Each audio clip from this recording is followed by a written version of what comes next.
Salam Indonesia, Anda menyaksikan berita terkini bersama saya, Madis Kudenkarang.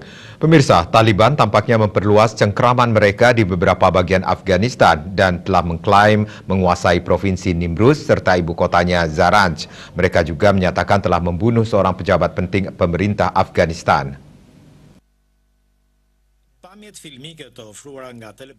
Wakil Gubernur Provinsi tersebut mengatakan kepada VOA, Zaranj memang telah jatuh ke tangan Taliban. Deborah Lyons, utusan khusus Sekretaris Jenderal Perserikatan Bangsa-Bangsa untuk Afghanistan, memberikan laporan kepada Dewan Keamanan pada tanggal 6 Agustus melalui telekonferensi video.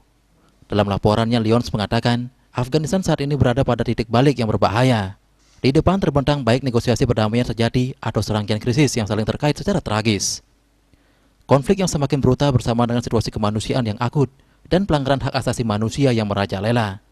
Pertempuran sengit telah berkobar selama berhari-hari di beberapa kota utama, dan para pejabat semakin khawatir bahwa kota-kota tersebut bisa segera jatuh ke tangan Taliban.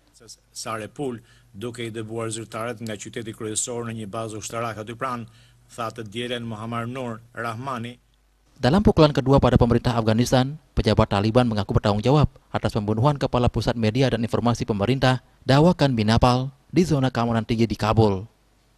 Juru bicara Gedung Putih Jen Psaki mengatakan dalam jumpa pers hariannya, jika Taliban mengklaim menginginkan legitimasi internasional, tindakan ini tidak akan memberi mereka legitimasi yang mereka inginkan.